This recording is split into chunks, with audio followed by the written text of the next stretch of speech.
नमस्कार दोस्तों। दरअसल दिल्ली के मुख्यमंत्री अरविंद केजरीवाल को जमानत मिल गई है। अब हरियाणा का रन त्रिकोणीय बनाने की साजिश में बीजेपी कहा जाए तो जुट जाएगी। उनको पता है किसी तरह से वोट कांग्रेस का काटना होगा। और वो काटेगा कौन?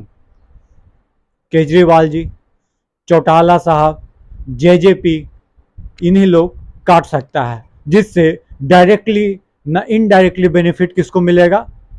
बीजेपी को मिलेगा। तो क्या ये टाइमिंग पे सवाल है कि भाई साहब आज से 5-7 दिन पहले, 8 दिन पहले क्यों नहीं जमानत मिली? आज के ही दिन अब बिना ज़्यादा देरी किए हुए ही तुरंत भर में जमानत मिल गई।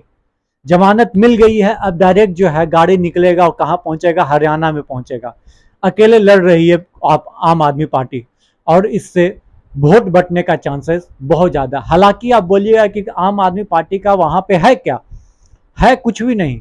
लेकिन कुछ 40-80 सीटों पर, सॉरी पूरा सीटों पर उम्मीदवार उतार चुकी है आप आम आदमी पार्टी, तो कुछ तो उनके पास होगा। और धुआंधार 20 दिन जो प्रचार चलेगा, इससे कुछ तो मोमेंटम गेन होगा। क्या इसीलिए उनको जमानत दी गई है या जमानत मिली है? ये हालांकि ये कोर्ट का फैसला है कब जमानत देना है कब नहीं देना है, लेकिन इसके टाइमिंग पे सवाल उठता है। दरअसल इससे पहले कब आए थे? जब लोकसभा चुनाव हो रहा था। हालांकि उस समय जो है 4-3 का रेशियो बढ़ गया था यहाँ दिल्ली में। पंजाब में गठबंधन नहीं हो पाया था। हरियाणा में एक सीट इनको मिली थी।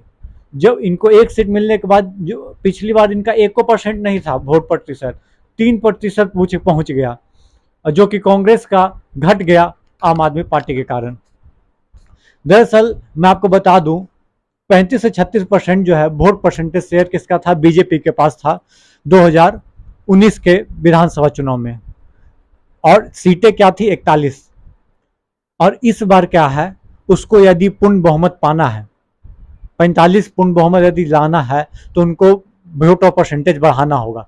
हालांकि महिलाएं और किसान हरियाणा बीजेपी से इतने खफा है कि शायद वोट परसेंटेज बढ़ पाना चांसेस बहुत कम है। यहीं पे कांग्रेस एक स्टेप आगे हो जा रही है। देखना ये भी है। हालांकि पिछली बार भी परफॉर्मेंस बात किया जाए तो कांग्रेस की इतनी बुरी बदतर स्थिति नहीं थी कि आप उसको नेग्लेक्ट कर सकते हो। दरअसल पिछली बार भी 30 सीटों पर कांग्रेस जो है जीत गई थी और जेजेपी 10 सीट जीती थी। इस बार जेजेपी कहाँ स्टे करती है, कहाँ वो ठहरती है, ये तो आने वाला समय बताएगा। लेकिन एक तरह बोला जाए तो बीजेपी और कांग्रेस एकदम डायरेक्ट क्या बोलते हैं, फाइट में है एक तरह से बोला जाए तो। अब आम आदमी पार्टी आ गई है, तो अब क्या हो गया? कांग्रेस, बीजेपी, आम आदमी पार्टी, और उसके बाद क्या होगा? जेजेपी है, आईएनएलडी है। तो कुछ कुछ वोटवा केकर कटेगा? ज्यादातर वोट कटने का चांस इसलिए है कि कुछ मुसलमानों का वोट कट जाएगा, कुछ जाटवों का वोट कट जाएगा, कुछ इसका वोट कट जाएगा, किसानों का वोट कट जाएगा। तो किसके पास जाएगा? इधर चल जाएगा। इधर जाने से फायदा किसको? डायरेक्टली बीजेपी को। जान हालांकि बीजेपी को पता है कि आम आदमी पार्टी का अस्तित्व इस लेवल पर नहीं है कि भाई साहब हमको जिता दे, लेकिन यह जरूर है कि नुकसान पहुंचा सकता है सामने वाले पार्टी को। दरअसल दीपेंद्र हुड्डा साहब ने आज ही शिखर सम्मेलन में एबीपी के उन्होंने एक्सेप्ट किया कि 4 सीटें ऑफर की गई थी आम आदमी पार्टी को। हालांकि उन्होंने पता नहीं क्या हुआ और वो ऑफर को रिजेक्ट करके अपने उम्मीदवार को नाम घोषित करने में लग गए। 4 सीटें, जिनको 1% वोट भी नहीं मिला, उसको 4 सीट आप ऑफर कर रहे हो, ये कम तो बात नहीं है। बात ये भी सही है। लेकिन कुछ लोग का ये भी कहना है कि भाई साहब कांग्रेस जो है बस वो गुटली खिला रही थी, मतलब गोला दे रही थी, उसको टोपी पहनाने के प्रयास कर रही थी आम आदमी पार्टी को, और लास्ट दिन तक अटकाने की कोशिश कर रहे थे कि 2-4-5 सीट लेना है तो लो, नहीं तो कट लो। हालांकि आम आदमी पार्टी को कहना था कि 1 लोकसभा सीट हमको मिला था, उतना कम से कम 9 सीट उसके अंतर्गत आता है, तो हमको उतना सीट मिलना चाहिए। मिला तो था बाबू, फिर भी एक को सीट में आप स्थिति आपका इतना गंभीर रहा कि क्या बोले हम। शायद वो सीट कांग्रेस निकाल न लेती, वो सीट आप बंटाधार करवा दिए।